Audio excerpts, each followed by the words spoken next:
Mr. Chairman, the Honorable Michael Frendo, my fellow speakers, and distinguished guests of the audience.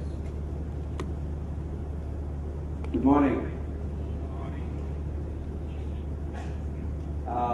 ICT is essentially becoming a force that is sweeping the globe, so to speak. It is pervading every aspect of our life. It is not just a form of information per se, it has become a culture. It has spawned subcultures by itself. It has spread to the point where music, entertainment, technological resource, outsourcing, etc. and so on. It has become, as in the words of the Honorable Michael Frendo, an economy by itself. It has changed tremendously the way that we do business. It has changed, particularly so in the last decade or so. We basically, as a company, developed along the Pacific Rim. And during that point in time, towards the end of the 90s, there were two basic economic factors that hit the Pacific Rim. One was the IT bubble bursting, and the other one was the Asian Depression, the Asian crisis. We took the bull by the horn, so to speak, to go into Hong Kong to set up and to take a gambit on the fact that ICT will change the way we do business. We moved into Hong Kong at a time where essentially the prices were a lot more affordable. The threshold into Hong Kong was at that time, and has been even till now, the cost of doing business, so to speak. And we were able to also avail of the fact that there were a lot of IT personnel out there. Now, our position has always been, from that onset, the germ of the idea was to take goods and services right across the planet. It was the fact that globalization was happening, it was inevitable, and the global village was part of what we envisioned. This is in the late 90s. Today, we manufacture goods in Germany. We basically have them sent out to 5 different cities throughout the world, including Dubai, Hong Kong, Kuala Lumpur, and so on. We have call centers in the Philippines. In essence, when the product is actually delivered to your doorstep, it is 5 to 7 different economies that are involved. And that's the power of doing business via IT per se. But here in Africa, the effect is actually being a lot more phenomenal per se. Now a lot of the speakers out there are going to be talking to us about the hardware development. But my role here today is to talk about business and how, in terms of business, we can use ICT to develop, and we can do this right across the globe. Technological progress notwithstanding. Now, in Africa per se, one of the questions put to me over the last few days was why IT and how IT is going to affect Africa. And a little story came to mind. One of my managers had come down to Ethiopia.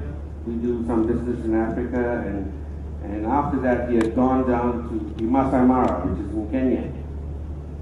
And he was totally into the entire tribal experience, so to speak, watching the warriors, completely painted, doing the various dance and so on. Then he spent a good half an hour bartering with them, to get hold of a spear so he could take it back. And in return, he gave up some scarves, an organizer. It was great, great fun.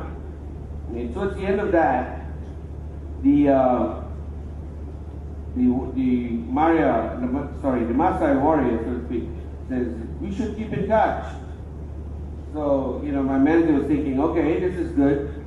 We need to keep in touch. And he was envisioning sending, snail mail, sending a letter, postcard. And the guy says, okay, well, how do we keep in touch? He says, well, take down my address. And he says, I'm so-and-so at yahoo.com. Now, if that's not showing us the impact of penetration in Africa or in any third world country, then nothing is. The fact of the matter is we do business in countries where penetration is maybe one PC or one laptop to 1,000 people, if not 10,000. Now the picture people have out there is we need to consider IT in the mode of working in the first world countries.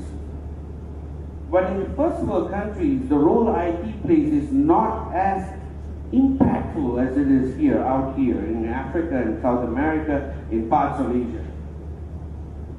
If you go into Iran, for instance, or for that matter, Iraq today, or parts of Turkey and parts of Sudan and so on, it's not so much that they can go by the nearest mall to watch a movie.